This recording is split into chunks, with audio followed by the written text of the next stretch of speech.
Okay, क्यों है जी। मैं हूं अनवार नवाब ईरानी से। मुल्क पाकिस्तान इस वक्त अफरा तफरी के आलम में है। आखिर इसका कौन है जिम्मेदार? ना तो मुल्क पाकिस्तान में गंदम, चीनी, आटा, बिजली, गैस कुछ भी पाकिस्तान में इस वक्त मौजूद नहीं है। लोग सुसाइड कर रहे हैं, खुदकुशियां कर रहे हैं। आखिर कौन है इसका जिम्मेदार? और अगर मैं पॉलिटिशियन की बात करूं तो इस वक्त 14 पार्टियां मिलकर मुल्क पाकिस्तान को चला रही हैं। इससे पहले 4 साल पीटीआई ने भी इस पर खूब राज किया, लेकिन 2018 के बाद 2023 जा रहा है। मुल्क पाकिस्तान में सुसाइड इंक्रीज हुई है, लोग सड़कों पर आ गए हैं। चीनी लेने के लिए लोग कई दिनों तक दूसरे स्टोर का जो है वो रास्ता देखते रहते हैं। और अगर मैं आटे की बात करूं, वो तो ना होने के बराबर है। इतना जरखेज मुल्क पाकिस्तान, आखिर गंदम कहां गई? कौन ले गए? कहां है ये ब्यूरोक्रेट्स? कहां है इसका चेक एंड बैलेंस? उसके साथ साथ अगर मैं बात करूं मसनूई महंगाई की, तो वो भी आसमानों से बातें करती जा रही है। कोई नहीं है मुल्क पाकिस्तान को पूछने वाला, कोई नहीं है इसकी तरक्की में अपना पॉजिटिव किरदार अदा करे। पॉलिटिशियन सिर्फ और सिर्फ पॉलिसीज बनाते हैं और उस पर कोई अमल पैरा नहीं होते। आखिर कौन है? कौन संभालेगा इस कायद के पाकिस्तान को? इस वक्त आज हमें ज्वाइन किया है एक सादा लॉ इंसान ने, जो कि रिटायर्ड एक बैंक ऑफिसर है।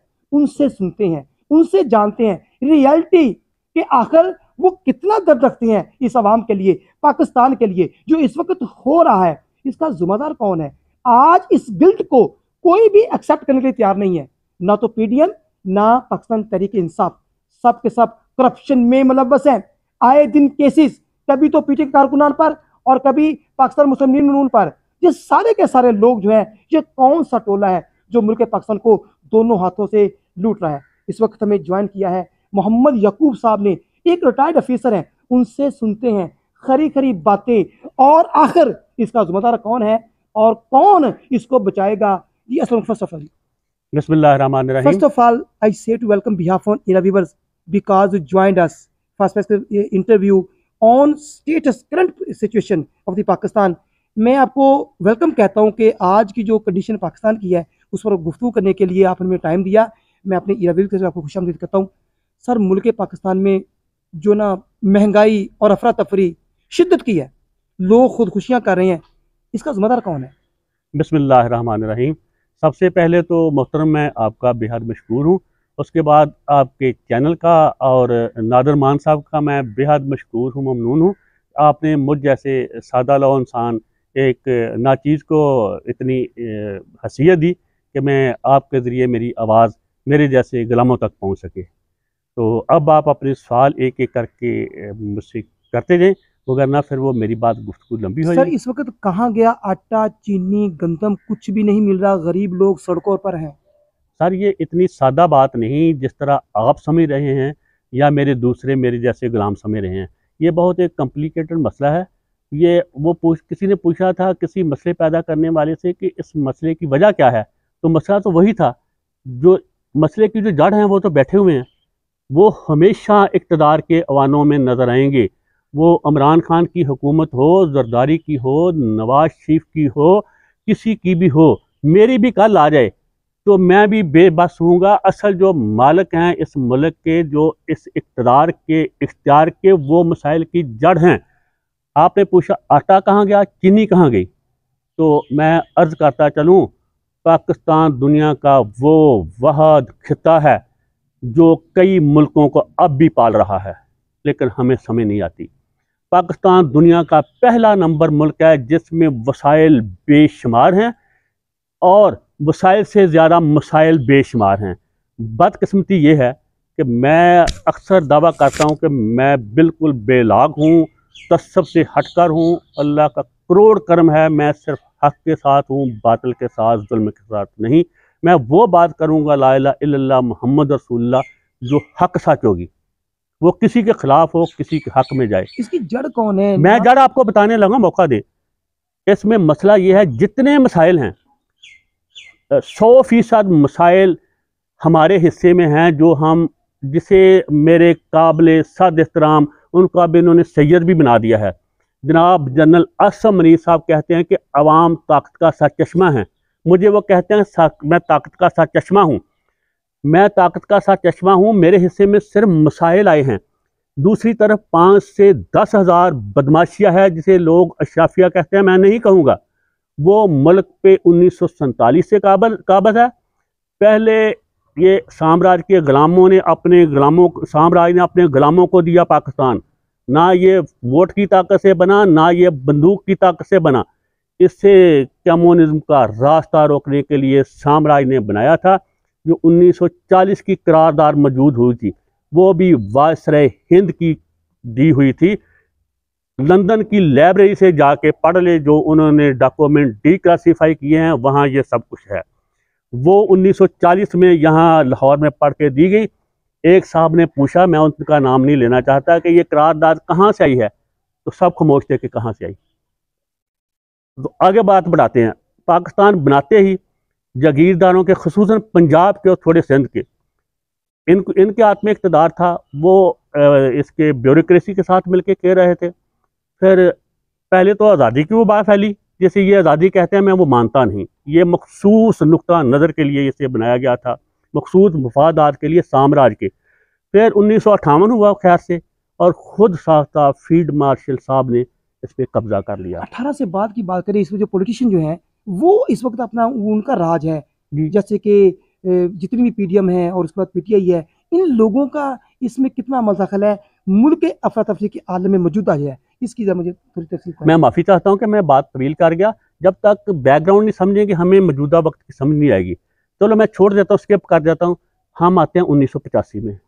1985 से जितनी भी बदमाशियाँ है वो अब तक कायम है। वही ज़िम्मेदार हैं जो 1985 से अब तक इक़्तिदार में हैं, इख्तियार में हैं। ये भी असली इक़्तिदार में, इख्तियार में नहीं है। नवाज शरीफ हो, जरदारी हो, ये इख्तियार में नहीं है बाबा, ये तो नौकर हैं इख्तियार वालों के। इनके मफाद वो बस्ता हैं, मिलजुल के लूटते हैं। आगे आगे मैं आपको बता रहा था कि मसाइल हमारे से हैं, मेरे से हैं, मेरे बच्चों के लिए, मेरी नस्लों के लिए। जो वसाइल हैं उस पर 5 से 10 हज़ार बदमाशिया काबज़ है। अब बताता हूँ कमी क्यों हाटेगी। यहाँ वाफर मकदार में गंदम होती है, चीनी होती है। पहले उसे वस्ती एशिया तक स्मगल किया जाता है। स्मगल वही करते हैं जो हम पे काबज़ हैं, जो वसाइल पे काबज़ हैं। वहाँ यहाँ वो मेरे महबूब तरीन DGIS ने कहा था, एक परिंदा भी बाहर नहीं जा सकता, मैं ना चाहूँ तो, हम ना चाहें तो गंदम यहाँ से सारी ब्लैक होके जाती है बाहर। वो बड़े बड़े जो हैं हम पे काबज़, वो मुनाफा कमाते हैं। फिर सस्ती तरीन गंदम ली जाती है यूक्रेन से, जो वो फेंकने होते हैं, वो $18 फी टन में लेकर $1800 में दी जाती है, और वो खाने के काबिल भी नहीं होती। ये जरदारी के बच्चों को, नवाज शरीफ के, इमरान खान के बच्चों को एक एक चपाती दें, वो मर जाएंगे ये गंदम खा के। फिर वहाँ से ला के पैसा कमाया जाता है। तो ये जितना माफिया है, इनको गरीबों की चीखों पुकार सुनाई और दिखाई नहीं देती कि कुछ भी नहीं है, लोग मर रहे हैं, रो रहे हैं भूखे, ना आटा चीनी गंदम घी, इतनी महंगाई आसमानों से, इनको कुछ नजर नहीं आता। ये कहाँ लोग सोए हैं जो इस वक्त के माफिया हैं? मेरे दोस्त, यहाँ मैं बदमाशियों को मुर्जा इल्ज़ाम ठहरा रहा हूँ ना, वहाँ मैं और आप इससे बरी जुम्मा नहीं है। मैंने कब एहतजाज किया महंगाई के साथ, मैंने कब मिलावट के ख़िलाफ़ एहतजाज किया, मैंने कब इनकी लूट मार के ख़िलाफ़ एहतजाज किया जो ये लूट मार कर रहे हैं। मैं और आप उतने ही ज़िम्मेदार हैं। जब तक हम पुरअमन एजिटेशन नहीं करेंगे, बहुत खालिस हाल है, आज ये अवाम मेरा साथ दे। हम 26 करोड़ गुलामों को कहीं लड़ाई झगड़ा नहीं करना, हमें निकल के बाहर रोडों पे, चौकों पे, चौराहों पे आ जाना है। तब तक वहाँ पुरअमन बैठना, जब तक हमारी इनसे जान नहीं छूटनी। ये देखें, इंशाल्लाह ज़्यादा से ज़्यादा 24 घंटे में ये घुटने टेक जाएंगे। खान साहब भी कहते थे कि जनाब नून लीग के जितने भी अरकान हैं करप्ट हैं और उन्होंने करप्शन किया है। अब खान साहब की खुद पार्टी पे सैकड़ों अरकान पे केस बन गए करप्शन के। तो ये कभी खान साहब कह रहे हैं नून लीग PDM, कभी PDM वाले, ये चल क्या रहा है मुल्क पाकिस्तान में? सर गुजारी है, ये एक दूसरे के सहूलतकार हैं। ये देखिएगा, इनमें कभी सजा हुई? जिन पे खान साहब ने केसेस बनाए उन पे नहीं हुई। जिन पे ये बना रहे हैं केसेस, वो जो इनके साथ मैं बता सकता हूँ इमरान खान के साथ कौन कौन करप्ट था, उन पे तो कोई केस बन नहीं रहा। उन पे कोई केस नहीं बन रहा। केस उन पे बन रहे हैं, अली मोहम्मद खान है जो साफ़ सुथरा है, वो एक अफरीदी है जो साफ़ सुथरा है। केस उन पे बन रहे हैं जो इमरान खान के साथ हैं। दूसरे तो ये मिले हुए हैं किसी भी पार्टी में हो।